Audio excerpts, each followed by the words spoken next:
تو بہرحال ان کا ایک شعر بھی مجھے یاد ہے کہ وہ جس کو چاہے غنی بنا دے، وہ جس کو چاہے فقیر کر دے، یہ دینے والے پہ منحصر ہے عروج دینا زوال دینا۔ اچھا، ان دنوں میں کچھ غزلیں کہہ رہا تھا، تو میں نے کہا کہ یار اس بندے کا میں شاگرد ہو جاتا ہوں۔ دوسرے دن جناب میں نے سائیکل پکڑی، وہ بے روزگاری کا زمانہ تھا، یعنی مکمل طور پر فقرے تھے اول و آخر، تو میں نے سائیکل پکڑی اور جناب میں سلیم اختر فارانی صاحب کو ڈھونڈنے نکل کھڑا ہوا۔ بہرحال میں نے ان کو پکڑ لیا۔ اچھا، وہ گجرانوالہ لاری اڈا کے سامنے وہ ان کی الیکٹریشین کی دکان تھی، یہ جو گاڑیوں میں الیکٹرانکس کا کام ہوتا ہے نا، یہ وہ کرتے تھے۔ خیر وہ عام سادہ سی دکان تھی، وہاں وہ بیٹھے ہوئے تھے، عجیب و غریب قسم کے ماحول میں۔ انہوں نے چائے پلائی تو بڑی شفقت سے پیش آئے، تو انہوں نے کہا کہ میں نا آپ کو بھجواؤں گا، عاطف کمال رانا صاحب ہیں ان کے پاس، تو وہ آپ کی رہنمائی کریں گے۔ جی۔ چنانچہ میں عاطف کمال رانا صاحب کے پاس چلا گیا۔ وہ جو ہے نا تھانے والا بازار، جی جی، اس میں ان کا آفس تھا، وہ ڈسٹریبیوٹر ہیں، بڑے اعلیٰ بزنس مین تھے، وہ شاعر بھی بڑے وہ اعلیٰ تھے، مجھے بعد میں پتہ چلا، لیکن نام ان کا میں نے پہلے سنا ہوا تھا۔ ہمارے دوست ہیں اختر ڈار، پنجابی کے بڑے اعلیٰ شاعر ہیں، انہوں نے کہا تھا کہ یار گجرانوالہ میں نا ایک شاعر ہے عاطف رانا، وہ بہت اچھا کہہ رہا ہے۔ آج نہیں تھی آپ کی؟ یعنی نام میں نے سنا، آپ نے سنا، نام سنا ہوا تھا۔ بہرحال میں ان سے جا ملا، انہوں نے مجھے جناب کہا کہ آپ سید ماجد الباقری مرحوم، اس وقت تو وہ مرحوم نہیں تھے، بہرحال تو آپ ان کے پاس چلے جائیں۔ انہوں نے مجھے ایڈریس سمجھا دیا، میں جناب ان کے پاس چلا گیا۔ تو وہ مجھے بعد میں خیر ان سے میں جب ملا،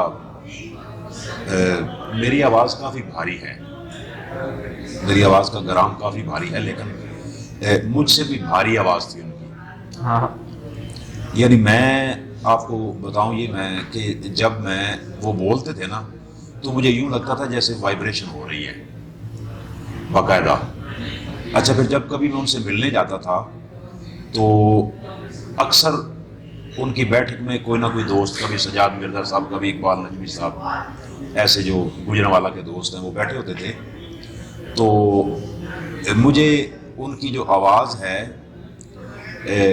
اس کا ارتعاش مجھے ان کی یعنی دروازہ کھلنے سے پہلے محسوس ہونا شروع ہو جاتا تھا، حالانکہ وہ بہت اونچا نہیں بولتے تھے، لو ٹون میں بات کرتے تھے، لیکن آواز بھاری تھی اور وہ بڑے ہی خوبصورت انسان تھے۔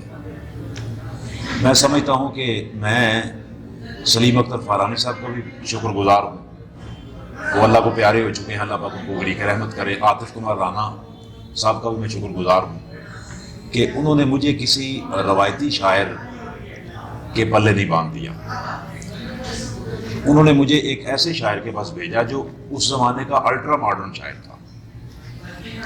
آج لوگ ان کے نام سے بھی واقف نہیں ہیں، اکثر لوگ بھولا بھی سارے شاعر ہو چکے ہیں، حالانکہ اب یقین کریں کہ ان کے ایسے ایسے شعر ہیں، لگی ہے آگ جنگل میں، نتیجہ دیکھیے کیا ہو، ہوا کچھ اور کہتی ہے، گھٹا کچھ اور کہتی ہے۔ واہ واہ واہ، یہ ان کا شعر ہے۔ یہ لوگ ٹھیک کہتے ہیں، اندھا نہیں ہوں میں، یہ لوگ ٹھیک کہتے ہیں، یہ لوگ ٹھیک کہتے ہیں، اندھا نہیں ہوں میں ایک قتل عام کا عینی گواہ ہوں۔ واہ واہ واہ واہ واہ، پہلے بھی سادگی سے گزرتا تھا میرا وقت، معزول ہو گیا ہوں تو کیا بادشاہ ہوں۔ کیا کہنے، کیا کہنے۔ تو بڑی ایک عجیب، سبھی میری بابت برا کہہ رہے تھے، سبھی نے یہ سمجھا کہ میں سو گیا ہوں۔ واہ واہ واہ، تو بے شمار شعر ہیں ان کے بڑے اعلیٰ۔ تو قصہ مختصر یہ کہ جب میں اپنی کچھ 2-4-6 غزلیں لے کے ان کے پاس پہنچا پہلی ملاقات میں، تو انہوں نے مجھے کہا جی سنائیے۔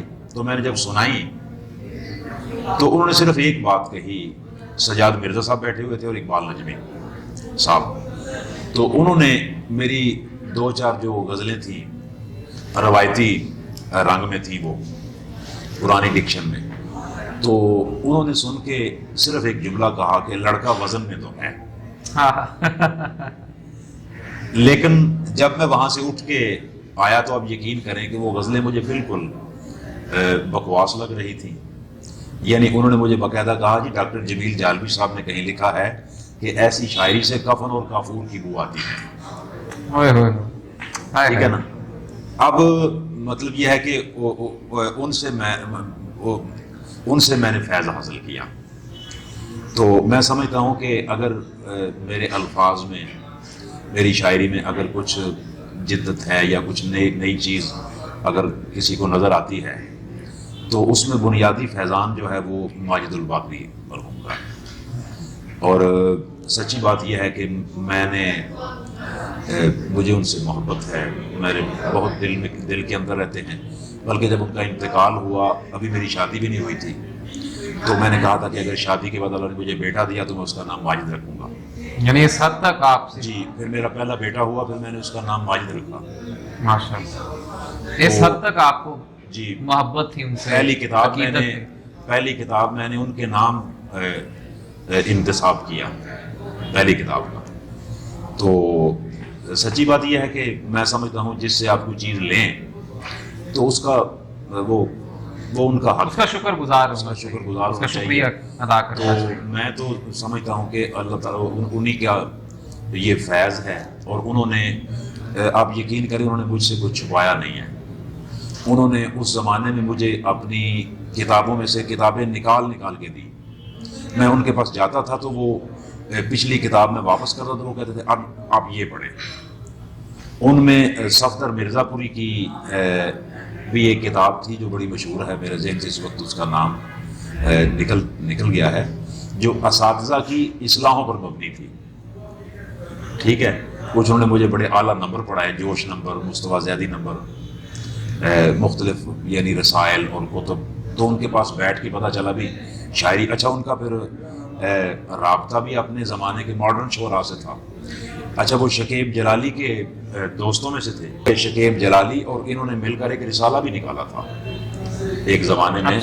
اس کے کوئی 2-4 شمارے آئے تھے. پھر آغاز ہوا ماجد صاحب کی رہنمائی میں. میں تھوڑا سا مجھے پتہ چلا بھی ماجد الباقری ہیں، شہزاد احمد ہیں، ظفر اقبال ہیں. پھر ہندوستان میں جو عادل منصوری، محمد علوی، ان کے پاس ڈاک بہت آتی تھی. یعنی روزانہ اتنی ڈاک آتی تھی، آپ یقین کریں. اور انہوں نے ایک چاقو رکھا ہوتا تھا کہ وہ یعنی میرے بیٹھے ہوئے کئی دفعہ ڈاک آئی تو انہوں نے کہا اچھا بھائی میں ذرا چاقو لے آؤں، تو یہ ڈاک کھولتے ہیں. تو وہ چاقو سے وہ جناب وہ سارے خط کھولنے اور رسالے. اور پھر وہ چونکہ وہ آرٹیکل رائٹر تھے تعلقات عامہ میں، تو وہ فائل ورک کے وہ بڑے ماہر تھے. جو خط آیا اس کو بھی اس بندے کی فائل میں لگانا ہے، اور جو خط لکھا اس کی فوٹو کاپی اپنے پاس رکھتے تھے. ان کے پاس کاربن پیپر ہوتا تھا، تو وہ سارا کچھ ریکارڈ وہ رکھتے تھے. بڑے محنتی آدمی تھے. 1995 میں وہ فوت ہو گئے. وہ پہلے آدمی ہیں جن کو میں نے بہت زیادہ مس کیا. پھر اس کے بعد میرے والد صاحب فوت ہوئے، پھر میرے سسر. تو یہ 2-3 لوگ ہیں جو ڈاکٹر وزیر اعلیٰ صاحب. اس کے بعد پھر ڈاکٹر وزیر اعلیٰ صاحب مجھے مل گئے. دیکھیں نا خوش نصیبی کہاں، یعنی گجرانوالہ کے. جب میں لاہور آیا 99 میں، تو مطلب ہے جس طرح مجھے اتفاق سے ماجد صاحب مل گئے، لاہور میں آئے تو ڈاکٹر وزیر اعلیٰ مل گئے. پھر ان کی خدمت میں حاضر ہونے کا شرف حاصل ہوتا رہا. اور وہ بھی مطلب کیا آدمی تھے، خدا کی قسم. یعنی وہ بھی پڑھنے لکھنے والے بندے تھے، اور ان کی مطلب بڑا آدمی ہونے میں تو کوئی شک نہیں ہے نا. لیکن ان کی جو سب سے بڑی خوبی تھی، وہ ملنے والوں سے پوچھتے تھے آپ کیا پڑھ رہے ہیں. یعنی یہ ایک مطالعے پر چیز ابھارتی ہے کہ آپ نے اگر وہاں جانا ہے تو کچھ نہ کچھ پڑھ کے جانا ہے، کیونکہ وہ یہ پوچھیں گے. تو مجھے تو پھر ویسے ہی تھوڑا سا شوق تھا، خود بخود میں پڑھتا تھا. اچھا، ان کے ہاں جانا ہوا تو مطلب ہم تو بالکل طالب علموں کی طرح جب میں پہلی دفعہ گیا تو ایک سائڈ پہ بیٹھ گئے، بس ان کی زیارت کرتا رہا، میں دیکھتا رہا، انہیں سنتا رہا. پھر آہستہ آہستہ جب 2-4-6 دفعہ گئے تو ایک دفعہ صرف شاہد شہدائی صاحب، میں اور آغا صاحب تھے ان کے گھر میں. جو کینٹ والا گھر تھا. تو شاہد صاحب نے پھر باقاعدہ کہا جی یہ شناور صاحب کو پڑھنے کا بڑا شوق ہے. تو کہنے لگے اچھی بات ہے جی, بڑا خوش ہوئے. خیر انہوں نے نا مجھے اپنی 2-3 کتابیں دے دی. ایک دستک اس دروازے پر, ایک معنی اور تناظر, یہ 99-2000 کی بات ہے. کافی میری اسپیڈ ہوتی تھی پڑھنے کی. تو وہ کتابیں میں نے 2-4 دن میں پڑھی اور ظاہر ہے ان سے بہت کچھ ملا. ان کا اسلوب بڑا شاندار تھا, وہ بڑا دھیرے دھیرے وہ لکھتے تھے, کوئی اس میں خروش نہیں ہوتا تھا. آغا صاحب کی نثر کا جو اسلوب ہے نا, وہ جس طرح غلام عباس کی افسانوی نثر ہے جی جی, بالکل جیسے شبنم کی طرح آستہ آستہ آپ کو بھگوتی ہے, واہ, تو آغا صاحب کی نثر بھی ایسی ہی ہے. تو وہ چیزیں پڑھی. پھر اگلی ملاقات میں ان کو جب ڈسکس کیا, ان کے جو کنٹینٹس تھے, مختلف جو کانسیپٹ تھے, ان کو آغا صاحب سے ڈسکس کیا. تو وہ بڑے خوش ہوئے, بھئی یہ تو سمجھتا ہے چیزوں کو, مطلب یہ ہے. تو انہوں نے کہا کہ آپ کو تو میری فلاں کتاب ہی پھر پڑھنی چاہیے. واہ واہ. پھر یقین کریں انہوں نے مجھے اپنی ساری کتابیں جو اویلیبل تھی وہ انہوں نے مجھے اپنے دستخط کے ساتھ عنایت فرمائیں. پھر ایک موقع ایسا آیا, کہنے لگے جی آپ کے پاس نا اور آپ کی پوری فائل ہونی چاہیے. واہ. تو آپ اس طرح کریں کہ اگلے سنڈے کو آئیں تو میں نا آپ کو وہ کمرہ دکھا دوں گا, وہاں سے نا آپ جتنے شمارے اویلیبل ہیں وہ لے جائیں. پھر جناب مجھے انہوں نے اس کمرے میں چھوڑ دیا. وہ ان کے گھر کے پیچھے ایک کمرہ تھا, وہاں ان کی کتابیں پڑھی ہوئی تھیں مختلف, اور آگ کے پرانے شمارے پڑے ہوئے تھے. یعنی ایک جو شمارہ ہے اس کے کوئی 10 کاپیاں, 6 کاپیاں, 8 اس طرح نہ وہ پڑے ہوئے تھے. تو وہاں یہ جو چینی کا توڑا نہیں ہوتا بڑا, جی جی, یہ میں فل کر کے بھر کے لایا. ماشاء اللہ. یعنی سارے اوراق کے شمارے 1964 سے لے کر 98 تک. اس کے بعد تو پھر میں خریدنا پھر بند بھی ہو گیا وہ اوراق. یعنی 98 کا 95 96 97 وہ تک تو شمارے میں نے خریدے. تو اس سے پہلے کے جتنے بھی تھے نا وہ میں سارے ایک ایک میں لے آیا. وہ آپ کو عنایت فرما دی ہے. انہوں نے فری مجھے عنایت فرمائی کہ آپ کے پاس ہونے چاہیے. ان کو مزے سے سارے پڑھے, بڑا پرانی چیزیں ساری دیکھی, اس دور کے مباحث, نظمیں, غزلیں پرانے لوگوں کی. تو ان کا یہ انداز تھا. پھر نئی نظم کہتے تھے, سناتے تھے. پھر اگر وہ فرمائش بھی کرتے تھے کوئی نئی چیز ہے تو سنائیں. پھر اس کے بعد دیکھیں شاہین صاحب, شاہین عباس, یہ مجھے مل گئے. شاہین عباس صاحب جو ہیں, ان سے جو میری پہلی باقاعدہ ملاقات ہے لاہور میں, یہ لاہور میں آئے تو میں نے کہا یار آپ مجھ سے ملیں, میں ان سے ملنا چاہتا تھا, یہ میری خواہش تھی. پہلے ملاقات ہو چکی تھی شیخو پورہ میں 1-2, لیکن میں چاہتا تھا کہ ان کے ساتھ میرا تعلق بنے. کیا بات ہے, تو شاہین صاحب شاندار شاعر. ہاں, تو وہ آئے میرے گھر پہلی دفعہ جب, تو میں نے دیکھا کہ وہ نا انتہائی ڈرے ہوئے اور بڑی گریز پائی کی کیفیت میں تھے. تھوڑی دیر بیٹھے, لیکن وہ نا ایسے نا جیسے کوئی, مجھے یوں لگ رہا تھا کہ جیسے کوئی آدمی یعنی کیمونسٹ ہو اور جبر کا ماحول ہو اور وہ انڈر گراؤنڈ ہو اور وہ وہاں سے بھاگ رہا ہے. اس طرح وہ جان چھڑا کے بھاگے. لیکن پھر اس کے بعد وہ جس جگہ پہ میں جاب کرتا تھا نا, رنگ محل, تو وہاں بڑا وہ پر ہجوم جگہ تھی, بڑا ٹریفک کا شور, اور لیکن وہاں بڑے اچھے لوگ وہاں تشریف لائے, انہوں نے مجھے عزت بخشی. وہاں ناصر عباس نیر صاحب پہلی دفعہ وہاں آئے, شاہد شہدائی صاحب سے پہلی ملاقات وہاں ہوئی. شاہین صاحب نے پھر یعنی وہاں لا تعداد مرتبہ وہاں تشریف لے, ہر ہفتے کو وہ تشریف لے آتے تھے. ان کو ہفتے کی چھٹی ہوتی تھی اور وہ بس ہفتے کو لازمی انہوں نے آنا ہوتا تھا. تو بس پھر ان سے بھی جو وہاں رنگ محل میں جو ملاقاتیں ہوئیں وہ بھی یادگار ہیں. پھر میں شیخو پورہ بھی جاتا رہا. اچھا, پھر ناصر عباس نیر صاحب جو ہیں, یہ جب لاہور میں آئے تو ان سے یعنی تعلق بنا. تعلق تو پہلے تھا, لیکن وہ ایک ایسا ہی تھا جیسا ایک ادیب کا ایک کسی شاعر سے ہوتا ہے, تو ویسا تھا. پہلی کتاب میری چھپ چکی تھی, تو بہرحال ان کے ساتھ پھر اتفاق کی بات ہے کہ وہ کریم پارک مینار پاکستان کے ساتھ جی جی وہیں انہوں نے آ کے پہلی رہائش اختیار کی. وہاں جو پھر ان سے ملاقاتیں ہوئی وہ بھی یادگار ہیں. اچھا, ڈاکٹر وزیر اعلیٰ صاحب کو بھی بہت ڈاک آتی تھی, یعنی ہندوستان سے ان کو ہر رسالہ آتا تھا, ڈھیر لگا ہوتا تھا. تو وہ بھی نا اس کو ایک نظر دیکھتے تھے تو ان کی جو نا سینس آف ہیومر بڑی شاندار تھی. چاقو کا استعمال کیے بغیر. ہاں جی ہاں جی, نہیں وہ دیکھتے تھے ڈاک کو دیکھ کر نا, وہ پھر وہ ایک تپائی پہ رکھ دیتے تھے وہ سارے رسالے. تو میں نے پھر جانا اور وہ چیزیں میں نے چھانٹ لی, ان میں سے کچھ کتابیں کچھ رسالے جو میرے لیے کام کے ہوتے تھے وہ پھر میں نے نا وہ ڈھیر جو ہے نا ان کے سامنے رکھ دینا. میں نے کہا سب یہ میں لے جانا چاہتا ہوں. انہوں نے ایک ایک رسالہ اٹھا کے نا ایسے رکھتے جانا, دیکھتے جانا. تو اس کے بعد وہ کہتے تھے بڑی مہربانی. تو کبھی کبھی اس میں سے کوئی چیز رکھ لیتے کہ یہ ذرا چھوڑ جائیں, اس میں یہ میں ایک نظر ابھی دیکھوں گا, پھر اگلی دفعہ لے جائیں. بوجھ ہلکا کرنے کا شکریہ. ہاں جی, تو وہ بھی مطلب یہ ہے کہ وہ بھی بڑے دیالو تھے. تو وہاں سے یعنی مفت میں اتنا کچھ پڑھنے کو ملا کہ مطلب ہے کہ ہمیشہ ان کا میں احسان مند رہوں گا.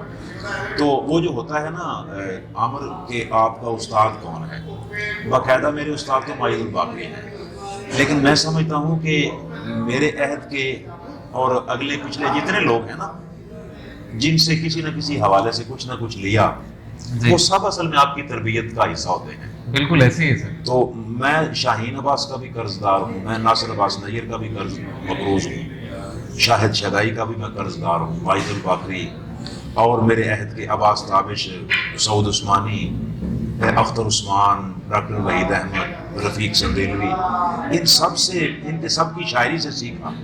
تو میں سمجھتا ہوں روحانی طور پر یا معنوی طور پر یہ جتنے بھی لوگ ہوتے ہیں نا متقدمین اور متاخرین یا معاصرین, یہ آپ کے استاد تو نہیں ہوتے, لیکن کسی حد تک آپ کے مربی سے سیکھتے رہتے, آپ کے مربی ضرور ہوتے ہیں. جی جی, کیونکہ آپ کی تربیت میں کہیں نہ کہیں یہ موجود ہوتے ہیں.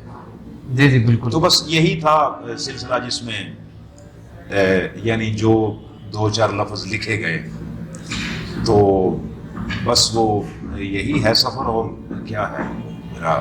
جیسے کہ سر آپ نے بتایا گجرانوالہ میں آپ کی کافی شعری تربیت ہوئی, اس کے علاوہ آپ ملتان بھی رہے, لاہور بھی ایک کافی عرصے سے آپ یہاں پہ موجود ہیں. تو یہ جتنے بھی شہر ہیں یہ ادبی مراکز ہیں, تو آپ نے ملتان, لاہور کو یا پھر گجرانوالہ کو یہ کیسا پایا؟ ان کا اگر موازنہ کیا جائے تو آپ ایک ادبی مرکز کو دوسرے ادبی مرکز سے کیسے مختلف دیکھتے ہیں؟ دیکھیں, آپ یوں سمجھیں کہ گجرانوالہ چھوٹا شہر ہے, ملتان اس سے بڑا شہر ہے, اور لاہور ظاہر ہے پنجاب کا سب سے بڑا شہر ہے, اور ظاہر ہے اب تو لاہور ایک دبستان بن چکا ہے. اس کے بانی تھے شوکت واسطی مرحوم, تو اقبال نجمی صاحب نے اس کی یہاں شاخ کھولی ہوئی تھی, تنقیدی اجلاس ہوتے تھے, بعد میں مشاعرہ بھی ہوتا تھا. تو وہاں پھر جب میں ملتان گیا نا 95 میں, نومبر 95 میں ملتان گیا, تو وہ ایک مختلف تجربہ تھا. ملتان بہرحال گجرانوالہ سے بڑا شہر ہے, اور وہاں بڑے ادیب موجود تھے, جیسے ارشد صدیقی صاحب سے ملاقات ہوئی, وہاں ڈاکٹر صلاح الدین حیدر صاحب تھے, وہاں جناب ڈاکٹر فاروق عثمان بہت پڑھے لکھے آدمی تھے. پھر تاج ہوٹل جو نواں شہر چوک میں تھا, وہاں میں پورا سال بیٹھتا رہا, روز وہاں محفل ہوتی تھی, روزانہ وہاں 8 بجے سے 10 بجے تک سیٹنگ ہوتی تھی, اور اس محفل کی جو روح و رواں تھے وہ ارشد ملتانی مرحوم تھے, انتہائی نستعلیق آدمی, بڑے کمال کے شفیق بزرگ, خوبصورت شخصیت. ہاں. اچھا, وہیں مختار علی سے ملاقات ہوئی جو میرے ینگ دوست ہیں, بڑے اچھے شاعر ہیں. جاوید اختر بھٹی صاحب سے ملاقات ہوئی, ڈاکٹر قاضی عابد صاحب وہاں آتے تھے, پروفیسر مبارک مجوکا صاحب, وہ لکھتے تو نہیں تھے لیکن ان کا مطالعہ بڑا اچھا تھا, اور وہ گفتگو کے رسیا تھے, غالب انہیں زبانی یاد تھا، ماشاءاللہ. ٹھیک ہے. پھر وہاں اقبال ارشد، اسلم انصاری، حسین سحر، نجم الاصغر شاہیہ صاحب، ہاں جی، انور جمال صاحب، تو سلیم کیسر آج کل وہ آرٹس کونسل کے ڈائریکٹر ہیں. میں جب ملتان سے آیا تھا نا ایک سال میں، تو آپ یقین کریں لاہور سے جو بسیں ملتان جاتی تھی نا تو ان پر ملتان لکھا ہوا تھا، تو مجھے لفظ ملتان کوئی اساطیری نام لگتا تھا. واہ واہ واہ. یعنی اتنا میں نے ملتان کو کے ساتھ لیو کیا، اور وہاں لوگوں نے مجھے محبت بھی بڑی دی. آج بھی مجھے وہاں سے محبت ملتی ہے، دوست میرے پاس آتے ہیں. میں وہاں ابھی مجھے وہاں میں پچھلے سال ابھی وہاں گیا ہوا تھا، 2-3 دن میں وہاں رہا. میرے بڑے اچھے دوست ہیں وہاں، راشد سیال بڑے اعلیٰ خطاط ہیں، ممتاز اطہر صاحب ہیں آج کل وہیں، پھر مختار علی، جاوید بھٹی. اب تو میں لاہور میں ہی ہوں.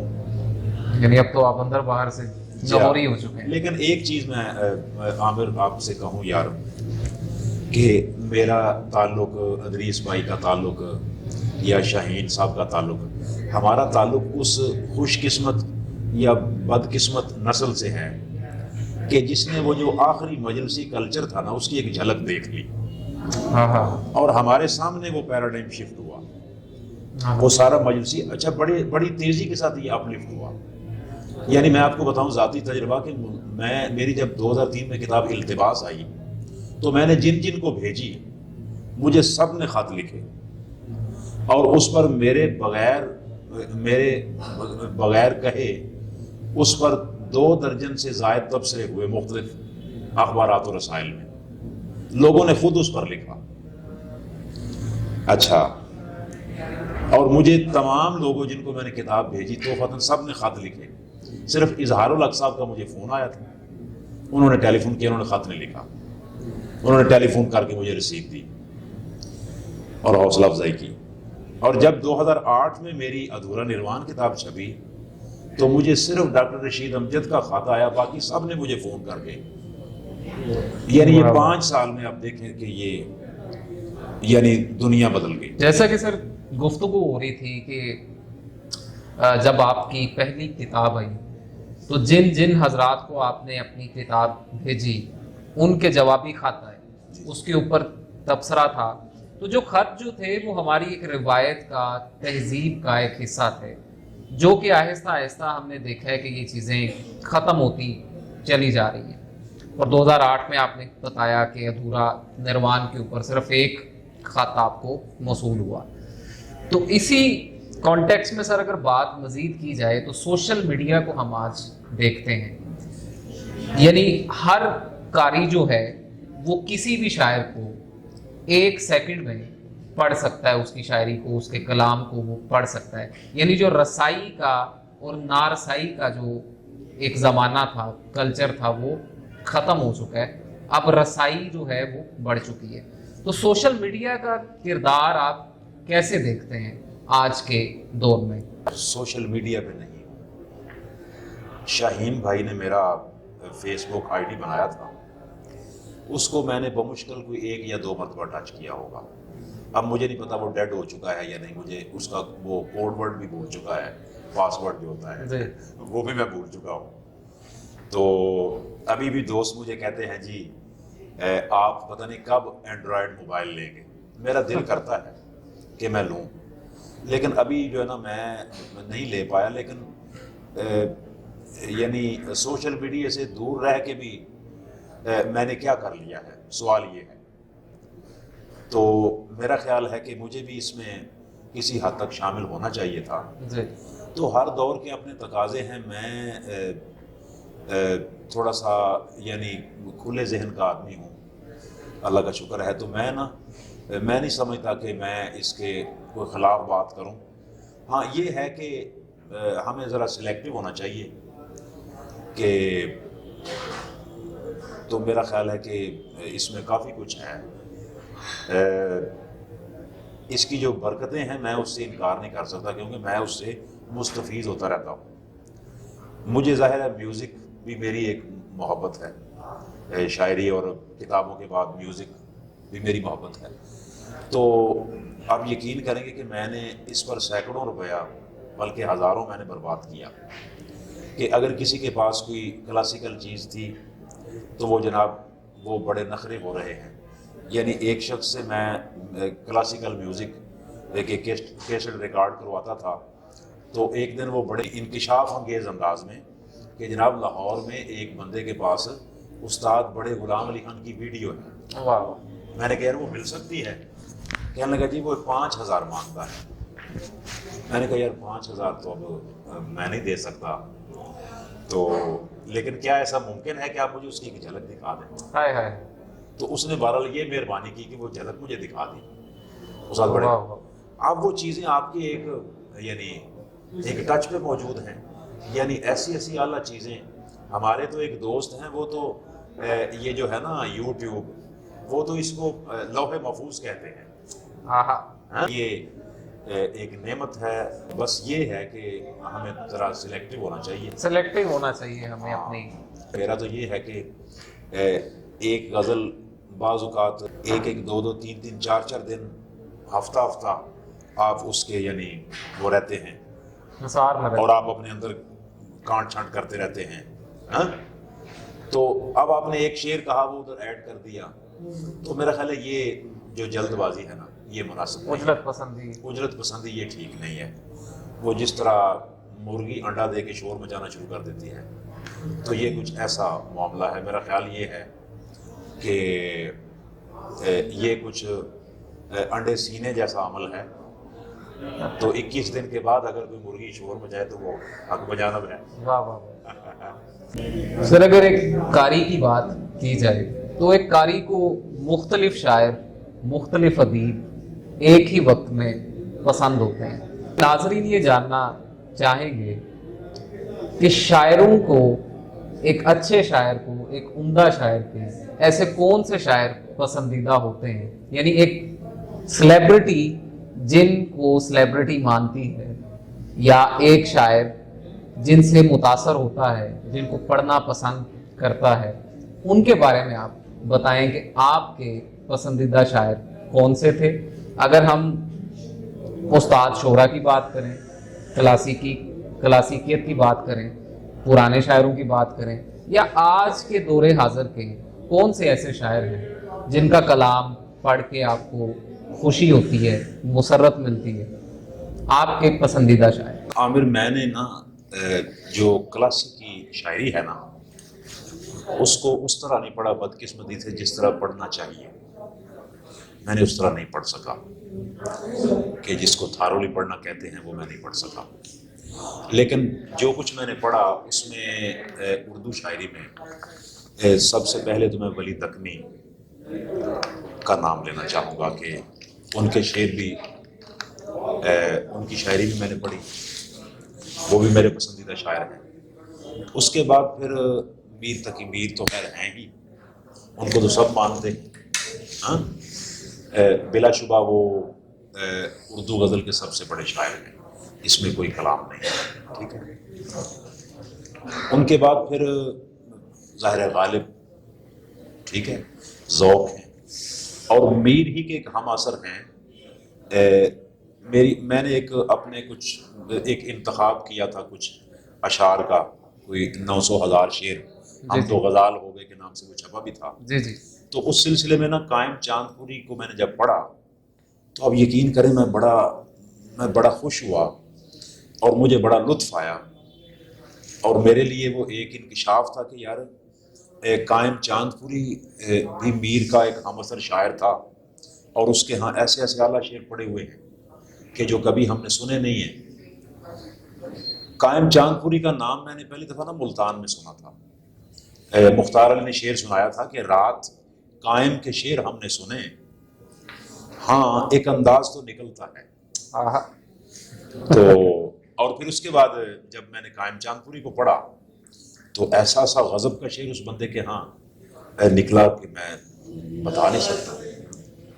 بوسے کے عوض جو ہو تو ہے مفت. بوسے کے عوض جو ہو تو ہے مفت ملتی ہے کہاں دعائے عاشق. واہ واہ واہ کیا بات. کیا بات. اچھا ایک ان کا شعر ہے کہ ہیں فتادوں کی یاوری میں عروج، ہیں فتادوں کی یاوری میں عروج، خاک بن شان گردباد کہاں. کیا بات ہے، کیا بات. تو اس طرح کے بڑے بڑے اعلیٰ شعر ان کے ہاں، اور وہ اس میں پھر میں نے شامل کیے. اچھا پھر ذوق، سبحان اللہ. پھر جناب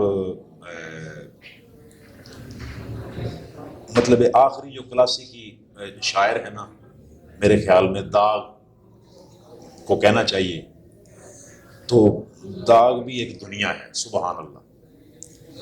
یعنی داغ کو بھی مطلب اگر کبھی میری طبیعت اداس ہونا تو میں داغ کو پڑھتا ہوں. کیا بات. یعنی وہ ایسا شاعر ہے کہ وہ آپ کی طبیعت خوش کر دیتا ہے. یعنی طبیعت کے اندر جو ایک اداسی، اکتاہٹ، بیزاری، تو وہ آپ کی طبیعت میں نا انبساط کی ایک لہر دوڑا دیتا ہے. یقین کریں داغ ایسے ایسے ان کے ہاں اعلیٰ شعر ہے. اور ایسا سبحان اللہ زبان کا یعنی میں ان کی تعریف نہیں کر سکتا. بڑا میں نے ان کے ساتھ لنک کیا داغ کے ساتھ. پھر جناب فراق گورکھپوری، مطلب ون آف مائی فیورٹ. یعنی فراق نہ صرف بطور شاعر بلکہ وہ بطور نقاد، میں ان کا بہت فین ہوں. یعنی ان کا نقطہ نظر جو تھا نا، یعنی وہ جو ایک ادیب ہوتا ہے نا جو ایک لامحدودیت کو ٹچ کرتا ہے، تو وہ فراق کے ہاں وہ چیز مجھے نظر آئی کہ یار جو ادیب ہوتا ہے، جو شاعر ہوتا ہے، جو بڑا لکھنے والا ہوتا ہے، وہ لمیٹیشنز کو نہیں مانتا. وہ سب کے لیے ہوتا ہے. تو فراق کے ہاں مجھے ایک بڑی وسعت نظر آئی.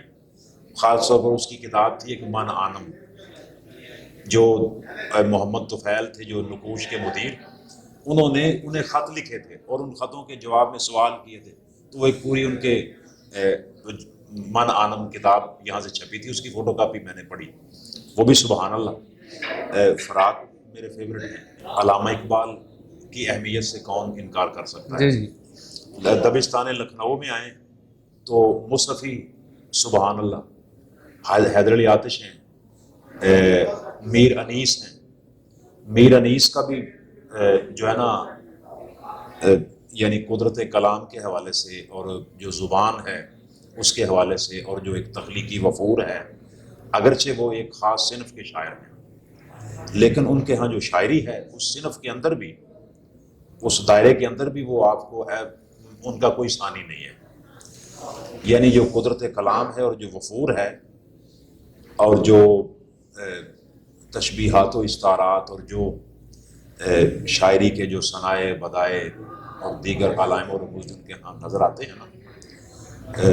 اب آپ ہو سکتا ہے میری بات سے ایگری نہ کریں، لیکن اس معاملے میں وہ مجھے علامہ اقبال سے بھی کچھ آگے نکلتے ہوئے دکھائی دیتے ہیں. جی. یعنی یہ ان کے مرثیے پڑھنے کے بعد آپ فیصلہ کریں.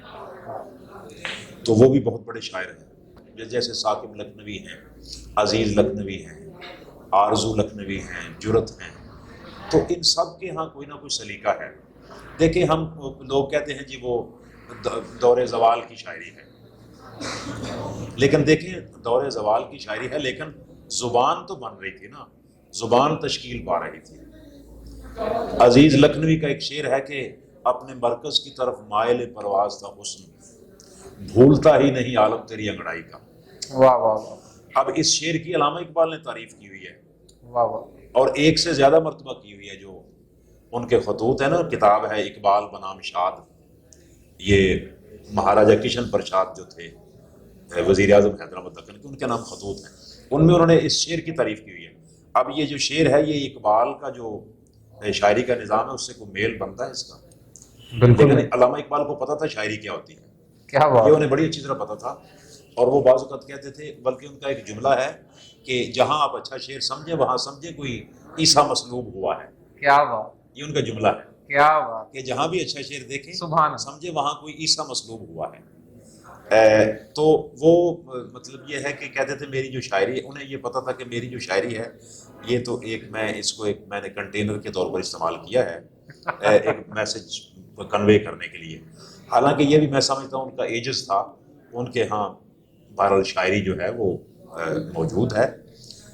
اور عامر میں ایک بات آپ سے کہوں کہ ہر شاعر کا نا ہر شاعر کی اپنی ڈومین ہوتی ہے.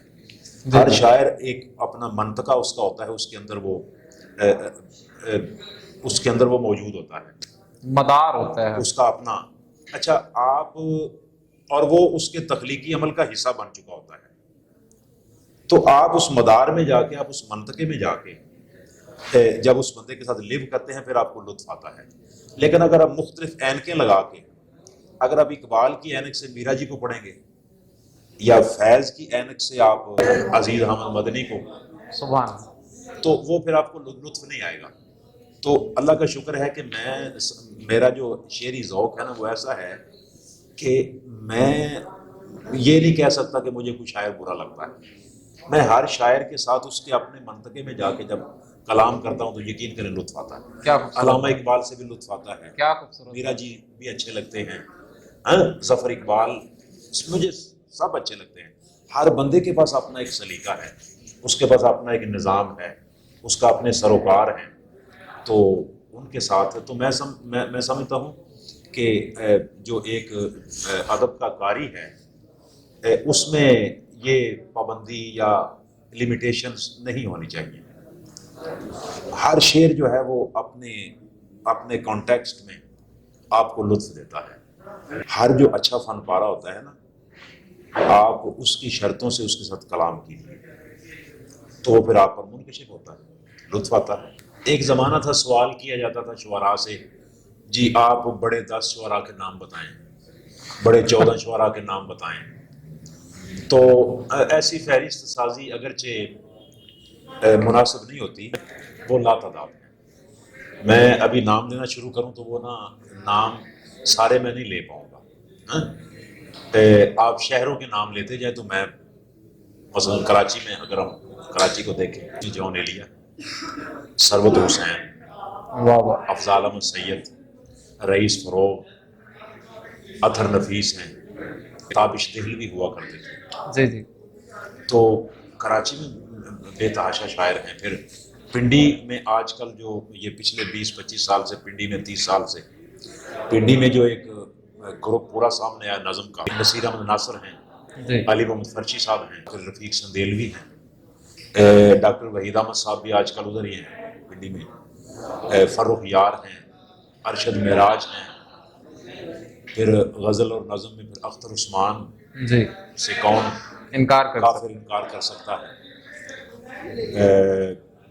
پروین طاہر نے بہت اچھی نظم کہی، اگر جن کا مجموعہ ہے کہ چھپا، لیکن بہرحال تنکے کا باطن، لیکن وہ بھی بہت قابل ذکر شاعرہ ہے.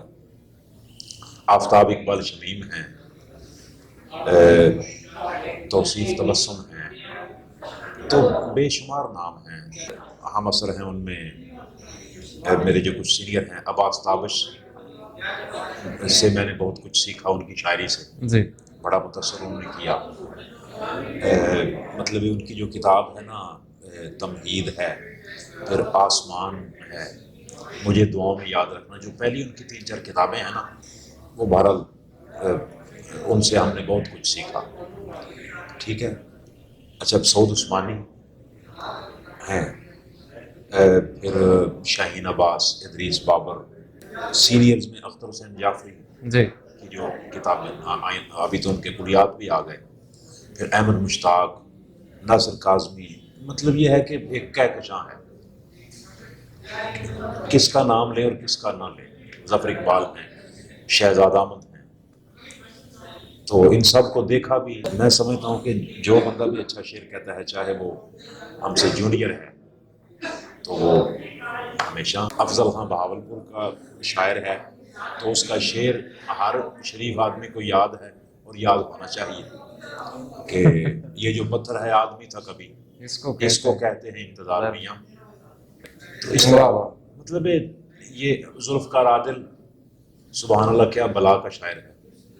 کیا بات. تو بے شمار شاعر ہیں. مطلب کوئی آپ کے نا درجن 2 درجن 4 بے شمار ہیں. یہ 20 ہیں جی. اور سب سے کسی نہ کسی حوالے سے سیکھا. ان سے جمالیاتی حظ کشید کیا. تو ایک قاری کو محدود نہیں ہونا چاہیے، میرا خیال تو یہ ہے. شاعری کے حوالے سے ہماری گفتگو جاری ہے. کسی بھی ادیب شاعر کی زندگی کے اوپر اس کے معاشرتی، معاشی اور سیاسی حالات جو ہوتے ہیں وہ بڑا اثر رکھتے ہیں، بڑا اس کا ایک رول ہوتا ہے اس کو شیپ کرنے میں اور اس کو ری شیپ کرنے میں. اور انہی حالات کا اثر اس کی تخلیقات کے اوپر بھی ہوتا ہے اور اس کی شخصیت کے اوپر بھی ہوتا ہے. پاکستان کی جو مجموعی سیاسی معاشرتی صورتحال ہے، اس کا آپ کی زندگی کے اوپر اور آپ کی تخلیقات کے اوپر اس کا کیسا اثر ہوا، یا اس نے آپ کے کام کو کس حد تک متاثر کیا؟ سوال نیا تو نہیں ہے، لیکن یہ اتنا سادہ نہیں ہے سوال. جی ظاہر ہے کہ کوئی بھی جو لکھنے والا ہوتا ہے وہ اپنے زمانے سے متاثر ہوئے بغیر نہیں رہ سکتا، جی اس میں کوئی شک نہیں ہے. اور بعض اوقات جو لوگ ہوتے ہیں نا جن کے بارے میں ہم کہتے ہیں کہ وہ بہت زیادہ داخلیت پسند ہیں، تو ان کی جو داخلیت پسندی ہے، اگرچہ میرے دوست جو ہیں شاہین عباس، وہ اس داخلیت اور خارجیت کی تقسیم کو نہیں مانتے، تو لیکن بہرحال یہ مسئلہ ہے تو صحیح. تو اس میں بھی کسی نہ کسی حد تک تعلق جو ہے وہ خارجی حالات کا ہوتا ہے، یعنی جو ہمیں داخلیت کی طرف دھکیل دیتا ہے. ظاہر ہے ہمارا جو معاشرہ ہے نا، یہ آمر ایک نہ بند معاشرہ ہے. جی بدقسمتی سے یہاں کہتے ہیں جی آزادی اظہار یہ وہ، اس کے باوجود ایک بڑا جو ہے نا انویزیبل جبر یہاں موجود ہے. جی یعنی لوگ فکس ہیں بعض معاملات میں اور وہ نئی بات سننا پسند نہیں کرتے. اور یہ شاید آج کا مسئلہ نہیں ہے، یہ بڑا پرانا مسئلہ ہے. صوفیاء، کسی صوفی شاعر کا ایک لائن ہے کہ با خدا دیوانہ باشد، با محمد ہوشیار. واہ واہ ہاں واہ واہ. اچھا، پھر ملتان کے شاعر تھے جواں مرگ آنس معین، ان کا ایک شعر تھا کہ اس بند گھر میں کیا کہوں کیسا طلسم ہے، کھولے تھے جتنے قفل وہ ہونٹوں پہ پڑ گئے. کیا کہنے، کیا کہنے. یا محسن چنگیزی کا ایک بڑا اعلیٰ شعر ہے کہ خاک انکار اڑاتے ہیں با انداز ثبات، عمر گزری ہے اسی رنگ میں وحشت کرتے. کیا بات. تو مجھے جو چیز سب سے زیادہ جس نے متاثر کیا یا مجھے پریشان کیا وہ یہی ایک جبر ہے. کچھ بڑے خوفناک قسم کے سوالات ہیں جن سے میں لڑتا رہا، اور انہی سوالات سے لڑائی کے دوران یہ کچھ چیزیں وہ سامنے آئے. تو وہ جو میرے ٹوٹے پھوٹے لفظ ہیں ان میں یہ کشمکش جو ہے نظر آتی ہے ہمیں. وہ دیکھی جا سکتی ہے کہ اس میں کبھی بندہ پیچھے جانا چاہتا ہے، کبھی وہ ماضی کی طرف جانا چاہتا ہے، کبھی وہ اپنے اندر چلا جاتا ہے. تو لیکن آپ کھل کر بات نہیں کر سکتے. خیال ہے کہ یہ لڑائی جو ہے نا یہ خدا سے نہیں ہے، یہ تصور خدا سے لڑائی ہے. کیا بات. ٹھیک ہے نا، یہ تصور خدا سے لڑائی ہے. بہت ساری باتیں ہیں جو میں ابھی یہاں نہیں کہہ سکتا.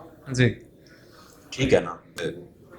ایک موقع ایسا بھی عامر آیا کہ میں نا شدید مایوس تھا، تو مجھے اس مایوسی سے جس بندے نے نکالا یا جس چیز نے مجھے نکالا وہ فلاسفی تھی. علی عباس جلال پوری مرحوم، کی کتابیں میرے ہاتھ لگیں 2-3 جن میں سر فہرست روایات فلسفہ ہے. تو وہ کتاب جو ہے نا اس نے مجھے بہت زیادہ میرے اندر تبدیلی پیدا کی اور ایک ڈی کنسٹرکشن کا عمل ہوا. اور ظاہر ہے ہر تقریب کسی نہ کسی نئی تعمیر کا. تو وہاں سے کچھ سوالات ایسے لے کر میں چلتا رہا کہ جو 8, 10, 12, 15 سال ہیں وہ انہی سوالات کے جواب ڈھونڈتے ہوئے گزر گئے. پھر آہستہ آہستہ کچھ چیزیں واضح ہو گئیں. تو میں سمجھتا ہوں کہ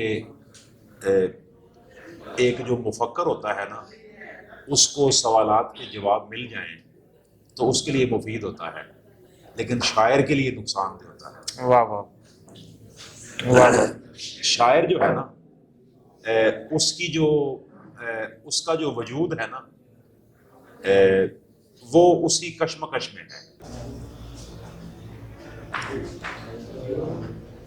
ارتقا زندگی کا لازم الملزوم جزو ہے. اگر غزل کے ارتقا کی بات کی جائے اور اس کے جدیدیت سے مابعدی جدیدیت کے سفر کی بات کی جائے تو آپ اس کے بارے میں کیا نظریہ رکھتے ہیں؟ میں نے کچھ جو تنقید ہے کافی حد تک میں نے اس کا مطالعہ کیا ہے تنقید، لیکن میں نہیں سمجھتا کہ میں تنقید کے اوپر کوئی مستند بات کرنے کی پوزیشن میں ہوں. ایک طالب علم کے طور پر جو میں نے جدیدیت کو سمجھنے کی کوشش کی اس میں ظاہر ہے شمس الرحمن فاروقی صاحب ہیں، ڈاکٹر وزیر اعلیٰ ہیں، جی. پھر اللہ آپ کا بھلا کرے شمیم حنفی صاحب ہیں، اور میں ناصر بس نیر صاحب کا نام لینا چاہوں گا کہ جو ہمارے آج کے بڑے یعنی ہمارے لیے سرمایہ افتخار ہیں تنقید کا. تو سچی بات یہ ہے کہ پہلے تو جدیدیت جو ہے نا اس کے جو معنی ہے نا ہمارے ہاں یعنی جدیدیت کو اس طرح نہیں لیا گیا. ظاہر ہے یہ کانسیپٹ یورپ سے آیا. جی. یورپ میں پہلے جو ایک خدا مرکز معاشرہ تھا نا، خدا مرکز جو معاشرہ تھا جس میں مذہب تھا، ڈارک ایجز جس کو وہ کہتے ہیں. نہیں ڈارک ایجز بھی کہہ لیں، اس کے بعد کا معاشرہ بھی کہہ لیں. تو پھر یہ جو ماڈرنزم آیا نا یہ دراصل یہ انسان مرکز فلسفہ ہے. اس میں انسان جو ہے اس نے اپنی خود مختاری کا اعلان کیا، بلکہ نیٹشے نے تو یہ بھی کہہ دیا کہ خدا مر چکا ہے اور اس کی جگہ انسان نے لے لی. تو جو ماڈرنزم کے پائنیئرز ہیں ظاہر ہے نیٹشے ان میں شامل ہے. 1900 میں وہ فوت ہوئے نیٹشے، بلکہ وہ ماڈرنزم کے انڈر ہی جو ایک ٹرینڈ ہے جس کو نیہلزم کہتے ہیں جی. تو وہ اس کے بھی وہ بندہ بانی ہے، اس کی بھی وہ بندہ بیک پہ ہے. تو یہ جو جدیدیت ہے جس کے بڑے ناموں میں جس طرح میں نے ذکر کیا نیٹشے کا ذکر کیا، یا اس کے بعد ڈیوڈ ہیوم ہے، ڈیوڈ ہیوم یہ جو بنیادی آدمی ہے اس کا، تو ان لوگوں نے یعنی انسان کے آل ان آل ہونے کا اعلان کیا. اب جب انسان جو ہے اس کی خود مختاری کا ذکر ہوا تو اس کا مطلب ہے اس کائنات میں جو کچھ ہے انسان کو پھر اس کا سامنا بھی اس نے اکیلے کرنا ہے. پہلے تو خدا بیک پہ موجود تھا، سہارا تھا، اب انسان اکیلا ہے. تو جدیدیت جو شاعری ہے بیسیکلی جس کو ہم نے کہا، تو یہ مطلب ہے ہماری غزل کی کتنی شاعری ہے جو ماڈرنزم کے ان معنوں پر پورا اترتی ہے. جی. یعنی ہم جن شعراء کو ماڈرن پوئٹس کہتے ہیں، غزل کے جن شعراء کو ہم ماڈرن پوئٹس کہتے ہیں، کیا وہ اس فلاسفی کو سمجھتے ہیں اور مانتے ہیں صرف کلاسیکی ڈکشن سے ڈیویٹ کر کے ایک نئی جو ہے ڈکشن، یہ جدیدیت نہیں ہے۔ غزل جو ہے نا، اس کے 3 بنیادی سرچشمے رہے ہیں، جو میری ایک طالب علمانہ تلاش کا نتیجہ ہے جو چیز، کہ غزل کا ایک سرچشمہ تھا میک ادا، ٹھیک ہے، پھر ایک سرچشمہ تھا طوائف کا کوٹھا، جی پھر ایک سرچشمہ تھا خانقاہ۔ یہ 3 سرچشمے تھے ہماری کلاسیکی غزل کے۔ جو جدید شاعری ہے یا جو 20ویں صدی کی غزل ہے، اس نے ان تینوں سرچشموں کو چھوڑ کر نئے موضوعات کی طرف رخ کیا، جس میں شہری زندگی ہے، جس میں شہری زندگی کے مسائل ہیں، جس میں دیگر چھوٹی چھوٹی باتیں ہیں، جو آپ کہہ سکتے ہیں نیریٹیوز تھے نا، جو ہماری پرانی غزل میں دکھائی دیتے ہیں۔ 20ویں صدی کی غزل نے اس کو چھوڑ کر یعنی نئے رجحانات اور نئے موضوعات اور نئے مسائل ان کو شاعری کا حصہ بنایا۔ صحیح معنوں میں اگر جدید شاعری کے اوپر کوئی شاعر پورا اترتا ہے نا، تو وہ پہلا شاعر نون میں راشد ہے۔ جی یعنی غزل میں میرا نہیں خیال کہ کسی شاعر کو، یعنی یہ جو میں نے فلسفیانہ اس کے آپ کے سامنے جدیدیت کا جو بیان کیا ہے، ہیومنزم، اس پر وہ پورا جو اترتا ہے، وہ غزل کا شاید کوئی بھی شاعر آپ اس طرح ڈیفائن نہ کر سکیں، پورا نہ کر سکیں۔ ہاں، ڈکشن کی سطح پر، موضوعات کی سطح پر تبدیلی۔ اب عرفان صدیقی کو ہم جدید شاعر نہیں کہہ سکتے، یہ 20ویں صدی کے شاعر ہیں، ان کے ہاں مختلف ٹرینڈز ہیں۔ جس طرح ایک ٹرینڈ عادل منصوری، محمد علوی نے دیا۔ ہاں دیکھیں نا، محمد علوی کے ہاں شعر ہے، وہ صبح و شام درختوں پہ کودتے پھرنا بہت برا تھا مگر آج سے تو بہتر تھا۔ یہ ماڈرن شعر ہے۔ یا پھر ماڈرنزم کے انڈر جو بہت سارے ٹرینڈز سامنے آئے، جس طرح سوریلزم ہے، جس طرح یعنی کیوبزم ہے، یا سارتر کی جو ایگزسٹنشلزم ہے، یہ چیزیں بہرحال ہمارے ہاں آئیں۔ انیس ناگی کو آپ ماڈرن پوئٹ کہہ سکتے ہیں، ان کے ہاں ہمیں ماڈرنزم نظر آئے گا۔ لیکن ظاہر ہے آپ نے غزل کا ذکر کیا، تو اس طرح جو ہے نا غزل، اس میں یعنی جدیدیت کا جو یہ پہلو ہے، اس پر یہ پورا اس طرح نہیں اترتا کہ جس کو ہم جدید، اور پھر ہمارے پاس کوئی ایسا پیرامیٹر نہیں ہے کہ ہم کس موقع پر جا کر وہ موڑ یا وہ خم جو ہے اس کو پوائنٹ آؤٹ کریں کہ یہاں سے جدیدیت ماں بعد جدیدیت کی طرف مڑ گئی۔ پہلے تو جدیدیت ڈھونڈے نا، اگر غزل میں جدیدیت ہے تو پھر اس کے بعد ماں بعد جدیدیت آپ تلاش کریں۔ تو میرا خیال ہے کہ یہ چیزیں تنقید کی حد تک تو ٹھیک ہیں، یا کسی حد تک جو نظم ہے، جو پراپر ایک نظام افکار کو ساتھ لے کے چلتی ہے، تو آپ یہ جو ماڈرنزم ہے یا پوسٹ ماڈرنزم ہے، اس کو نظموں میں، اس کو نظم میں تلاش کریں تو وہ زیادہ مناسب ہے۔ غزل میں شاید آپ کو اس قدر کامیابی نہ ہو تلاش کرنے میں۔ تو میں تو سچی بات یہ ہے کہ میں اس بارے میں یہ کوئی بات آپ کو پوائنٹ آؤٹ نہیں کر سکتا کہ جدیدیت کہاں ہے اور ماں بعد جدیدیت کہاں ہے، کیونکہ میرا تو خیال یہ ہے کہ بس 20ویں صدی کی غزل کے اپنے رجحانات تھے، جس میں آپ کو ظفر اقبال نظر آتے ہیں، جس میں شہزاد احمد ہیں، شکیب جلالی ایک نیا ذائقہ لے کر آئے، پھر اللہ آپ کا بھلا کرے ہندوستان میں دیکھیں زیب غوری ہیں، عرفان صدیقی ہیں، وہ ایک اپنا ذائقہ لے کے آئے، احمد مشتاق ہیں، ناصر کاظمی ہیں، ہاں جی، پھر یہ جو ثروت حسین، اظہار الحق، اور ان کے ساتھ غلام حسن ساجد صاحب کا کچھ ابتدائی جو کلام ہے، تو جس کو یہ لوگ اساطیری غزل کہتے ہیں، تو یہ ایک سلسلہ تھا۔ پھر ایک ٹرینڈ شیر افضل جعفری صاحب کا بھی ہے، جنہوں نے پنجابی ڈکشن کو غزل میں سمونے کی کوشش کی.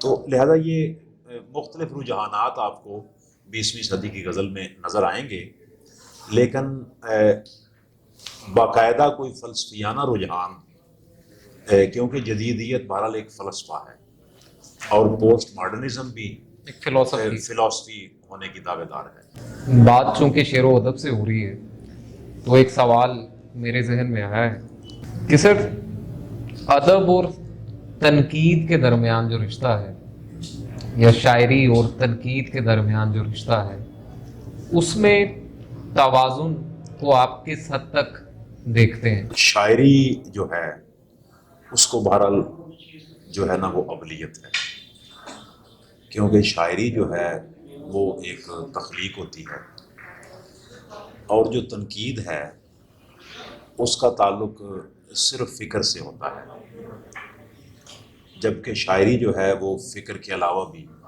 چیزیں دیگر ہے. واہ. پہلی بات تو یہ ہے کہ جو ہمارے بڑے نقاد ہیں، اہم نقاد ہیں، وہ شاعری کو بہرحال اولویت دیتے ہیں، لیکن 20ویں صدی کے آخر میں جب شاعر تھوڑے سے وہ جو ایک بے غرضی کا زمانہ تھا اس سے نکلے اور تنقید نے کچھ شاعروں کی جو پرکھ کی اور ان پر کچھ لکھا گیا جس سے بہت سارے لوگوں کی تفہیم ہوئی، ان کو شہرت بھی ملی. پھر یہ جو فلیپ اور دباچے کا سلسلہ شروع ہوا، پھر جو تقریب رونمائیاں اور فرمائشی مضامین اور تبصرے وغیرہ، تو اس سے نا لامحالہ جو شاعر ہے نا اس کے اندر یعنی اپنی جو تحسین ہے نا اس کی ایک طلب اس کے اندر جنم لیا، اور وہ شعوری یا غیر شعوری طور پر نقادوں کی طرف دیکھنے لگا، جس سے نقاد جو ہے نا وہ زیادہ اہمیت اختیار کر گئے. ٹھیک ہے نا؟ اور جب ان کو زیادہ اہمیت اختیار کر گئے تو پھر اسی حساب سے ان کی جو انا ہے وہ بھی پروان چڑھی. تو پھر ایسا بھی ہوا کہ تنقید نے یہ دعویٰ کیا کہ وہ کسی صورت شاعری سے کم نہیں ہے. مطلب ہمارے دوست ہیں ناصر عباس نیل صاحب، تو بہت پڑھے لکھے آدمی ہیں، ہم نے ان سے بہت کچھ سیکھا کہ ان کی جو تنقید ہے وہ بڑی واضح ہے، بڑے اس میں کلیئرٹی ہوتی ہے، چیزوں کو بہت گہرائی میں جا کر وہ دیکھتے ہیں. لیکن ایک میرا ان سے ایک بڑا مؤدبانہ اختلاف یہ ہے کہ ان کے ہاں وہ یہ سمجھتے ہیں کہ جو نقاد ہے وہ کسی صورت بھی ایک تخلیق کار سے کم نہیں ہوتا. ہاں، حالانکہ میرا خیال ہے کہ اگر کوئی شاعر کسی نقاد کے بارے میں اس کا رویہ لک ڈاؤن اپان والا ہوتا ہے تو وہ شاعر بھی قابل مذمت ہے، اور اگر کوئی نقاد خود کو شاعروں پر مقدم یا کوئی سمجھتا ہے تو اس کا بھی رویہ کوئی معقول نہیں ہے. جی، میرا خیال ہے ہر دونوں کا اپنا اپنا مقام ہے، تو اپنے اپنے مقام پہ رہ کر دونوں کو ایک دوسرے سے مکالمہ کرنا چاہیے. نقاد جو ہے وہ ایک سب سے باشعور قاری ہوتا ہے لٹریچر کا، جو نقاد ہوتا ہے. خوبصورت بات. چونکہ اس کو بہت سارے علوم پر دسترس ہوتی ہے اور ہونی چاہیے، تو وہ ان کی روشنی میں جب کسی بڑے ادب پارے سے ہم کلام ہوتا ہے تو اس کا جو ماحصل ہوتا ہے وہ پھر پڑھنے والا ہوتا ہے. عامر بھائی آپ بھی سمجھتے ہیں کہ کچھ تو یہ جو یونیورسٹیوں میں مقالے وغیرہ لکھے جاتے ہیں ایم فل اور پی ایچ ڈی کرنے کے لیے، یا دیگر کوئی تھیسز یا کوئی اس طرح کے جو فرمائشی قسم کے مضامین ہیں، تو انہوں نے بہرحال تنقید کا جو مقام ہے، تنقید کو اس کے مقام سے گرایا. بہرحال یہی وجہ ہے کہ آج اگر آپ تنقید کے میدان میں دیکھتے ہیں تو آپ کو آپ شاید ہی تین چار نام لے سکیں، لیکن اگر آپ 30 سال پیچھے چلے جائیں تو میں آپ کو 15 نام گنوا سکتا ہوں جی جی ایسے ہی جو رسائل و جرائد میں باقاعدہ لکھ رہے تھے اور لوگ ان کو پڑھتے تھے۔ اب یہ جو زوال آیا ہے یہ بہرحال ایک تو وہی ہے کہ لوگوں کے ہاں جلد بازی ہے، ویسا مطالعہ نہیں ہے۔ اب تو ہمارے دوست جو ناصر عباس نیّر صاحب ہیں وہ فکشن لکھ رہے ہیں ماشاءاللہ، ان کے افسانوں کی 2 کتابیں آ چکی ہیں اور بڑے اچھے افسانے انہوں نے لکھے۔ ہاں تو گویا ایک نقاد نے تخلیق کا راستہ چن لیا۔ ایک نقاد جو ہے اس نے تخلیق کی اہمیت کو عملاً مانا ہے۔ ادب کی ترقی اور ترویج کی بات کی جائے تو جو ادبی رسائل و جرائد ہیں ان کی اہمیت سے انکار ممکن نہیں ہے۔ آپ انڈیا اور پاکستان میں چھپنے والے مختلف ادبی رسائل و جرائد کو کیسے دیکھتے ہیں؟ جی ادبی رسائل کی اہمیت مسلمہ ہے۔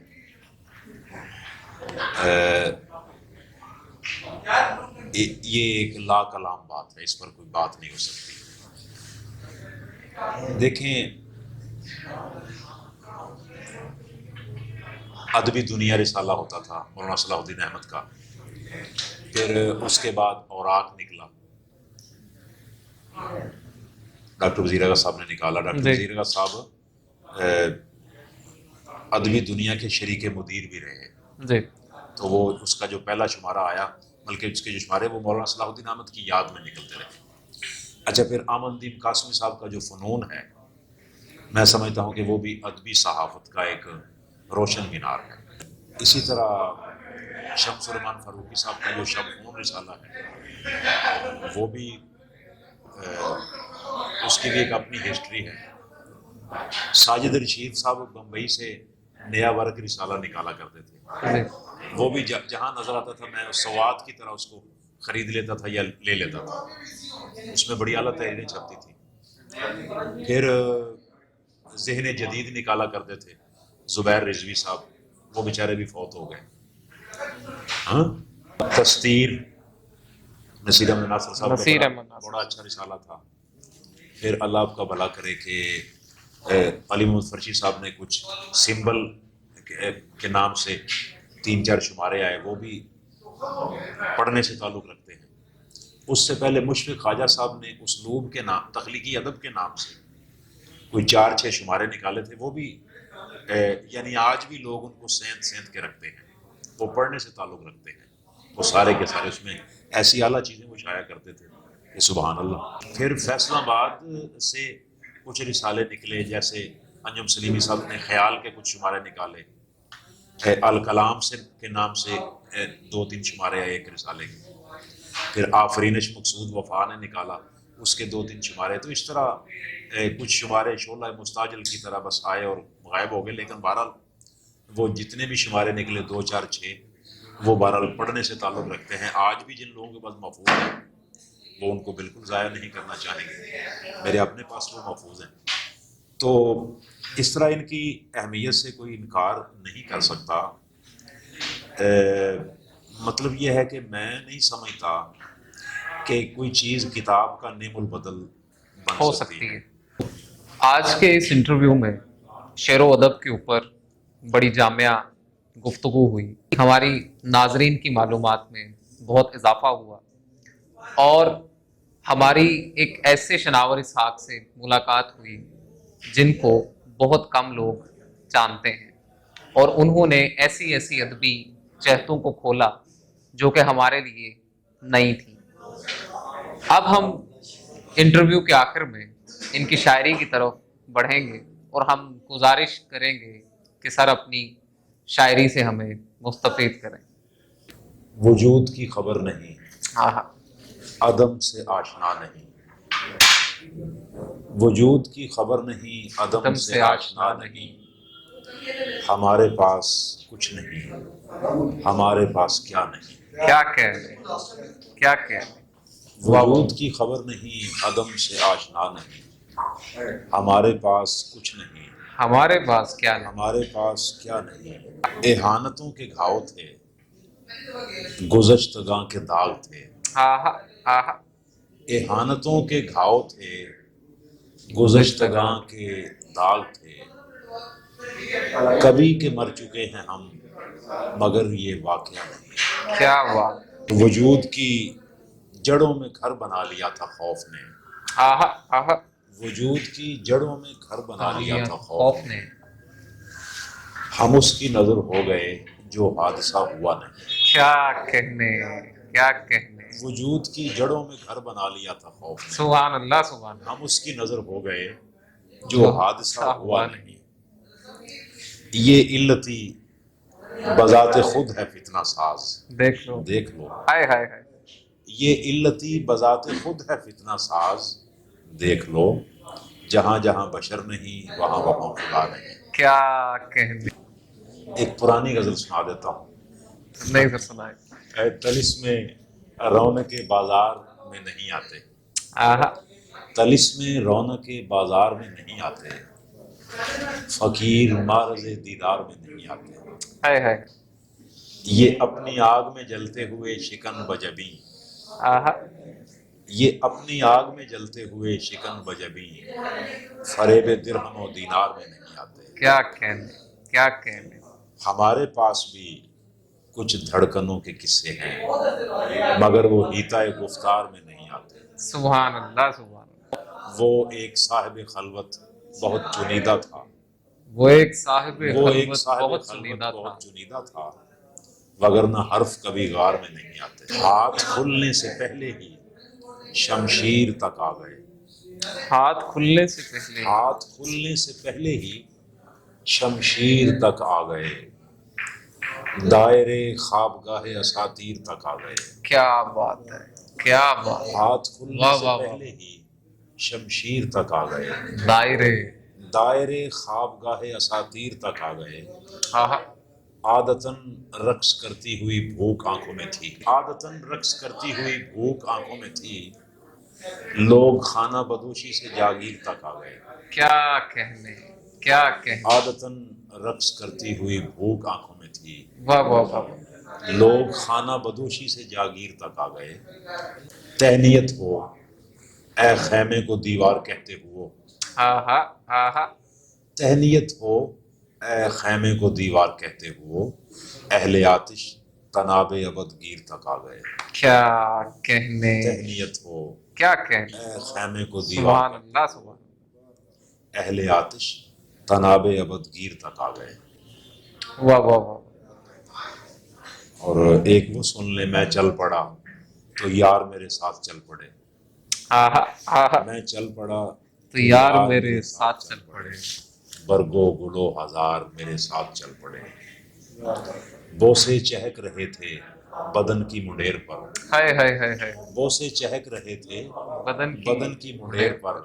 ہونٹوں کے لالہ زار میرے ساتھ چل پڑے. کیا کہنے، بوسے کیا کہنے. چہک رہے تھے سبحان بدن کی اللہ. منڈیر پر. ہونٹوں کے لالہ زار میرے ساتھ چل پڑے. میں گنگنا رہا تھا سفر کا قدیم گیت. میں گنگنا رہا میں تھا گنگنا رہا تھا سفر کا. کا قدیم گیت. آسودگان غار میرے ساتھ چل پڑے. ہائے ہائے. بس میں نے ایک خشت سے پوچھا تھا ماجرا. بس میں نے ایک ایک خشت سے سے پوچھا تھا ماجرا. اجڑے ہوئے دیار میرے ساتھ چل پڑے. واہ واہ واہ. دریا الٹ کہ کے دیکھنا مہنگا پڑا مجھے. کچھ تہنشی مزار میرے ساتھ چل پڑے. کیا کہنے. زمین سنبھلا گئی تھی ہائے ہائے. آسمان گہنا گیا تھا. زمین سنبھلا گئی تھی آسمان گہنا گیا تھا. قلم گم ہو گیا تھا اور دہن پتھرا گیا تھا. ہم اپنے منتشر سامان پر بیٹھے ہوئے تھے. ہم اپنے منتشر سامان پر بیٹھے ہوئے تھے. نئی ترتیب کا پیغام غالب آ گیا تھا. ہم ایک بارہ دری کی سیڑھیوں پر سو گئے تھے اور ایک دریا ہمارے خواب سے ٹکرا گیا. کیا کہنے، کیا کہنے. سبحان اللہ سبحان. ہم ایک بارہ دری کی سیڑھیوں پر سو گئے تھے اور ایک دریا ہمارے خواب سے ٹکرا گیا تھا. بس اتنا یاد ہے ہم بالکونی میں کھڑے تھے اور اندیکھی زمینوں سے بلاوا آ گیا. بس اتنا یاد ہے، ہم بالکونی میں کھڑے تھے کیا اور بات ہے. اندیکھی زمینوں سے بلاوا آ گیا تھا.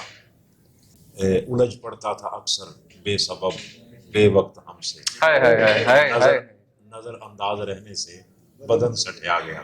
کیا کہنے. الجھ پڑتا تھا اکثر بے سبب بے وقت ہم سے، نظر انداز رہنے سے بدن سٹیا گیا تھا. اپنے ہونے کا تماشا کیجئے، اپنے ہونے کا تماشا کیجئے، ایک ذرا دنیا سے پردہ کیجئے. کیا کہنے. اپنے ہونے کا تماشا کیجئے، ایک ذرا دنیا سے پردہ کیجئے. کیا بات، کیا بات. اور کیجئے آداب محفل کا خیال، آہا. بیٹھے بیٹھے کھو نہ جایا کیجئے. کیا کہنے، کیا کہنے. کیجئے آداب محفل کا خیال، بیٹھے بیٹھے کھو نہ جایا کیجئے. اور آپ کی آلودگی کی خیر ہو، آہا. آپ کی آلودگی کی خیر ہو، مچھلیوں کو تو نہ اندھا کیجئے. کیا بات، کیا بات. آپ کی آلودگی کی خیر ہو، واہ واہ واہ. مچھلیوں کو تو نہ اندھا کیجئے. اور چاندنی ہم سائے گی تازہ ہوا، آہا. گرمیوں میں چھت پہ سویا کیجئے. کیا کہنے، کیا کہنے. چاندنی ہم سائے گی تازہ ہوا، گرمیوں میں چھت پہ سویا کیجئے. واہ واہ واہ. شیتل جل میں شور پڑا تو باغیچے بیمار ہوئے. آہا. شیتل جل میں شور پڑا تو باغیچے بیمار ہوئے. گلیوں گلیوں پھول بہاتے دروازے دیوار ہوئے. کیا بات. شیتل جل میں شور پڑا تو باغیچے بیمار ہوئے. گلیوں گلیوں پھول بہاتے دروازے دیوار ہوئے. ایک مسحری اڑتے اڑتے ہائے ہائے ہائے ہائے. پورب سے جا ٹکرائی. ایک مسحری اڑتے ایک اڑتے مسحری اڑتے اڑتے پورب سے جا ٹکرائی. جو باہوں میں سوئے تھے وہ گلیوں میں بیدار ہوئے. کیا کہنے، کیا ایک کہنے. مسحری اڑتے اڑتے پورب سے جا ٹکرائی. جو باہوں میں سوئے تھے وہ گلیوں میں بیدار ہوئے. نیل گگن سے مٹی برسی، منزل منزل دھول اڑی. نیل گگن سے مٹی برسی، منزل منزل دھول اڑی. وہ زلزال کے حافظ تھے جو رستوں میں مسمار ہوئے. کیا بات، کیا وہ بات. زلزال کے حافظ تھے جو رستوں میں مسمار ہوئے. رات آئی تو ایک الاؤ سورج کا ہمزاد بنا. آہا. رات آئی تو ایک الاؤ سورج کا ہمزاد بنا. قحط پڑا تو ہم جیسے بے مایا بھی اوتار ہوئے. کیا کہنے، کیا رات آئی کہنے. تو ایک الاؤ سورج کا سبحان ہمزاد اللہ، بنا. سبحان اللہ. قحط پڑا تو ہم جیسے بے مایا بھی اوتار ہوئے. کھلیانوں کی خاکستر کے ڈھیر پڑے تھے نقشے پر. کھلیانوں کی خاکستر کے ڈھیر پڑے تھے نقشے پر. جھیلوں کے مہمان پرندے ٹیلوں سے دو چار ہوئے. کیا بات، کیا جھیلوں بات. کے مہمان پرندے ٹیلوں سے دو چار ہوئے.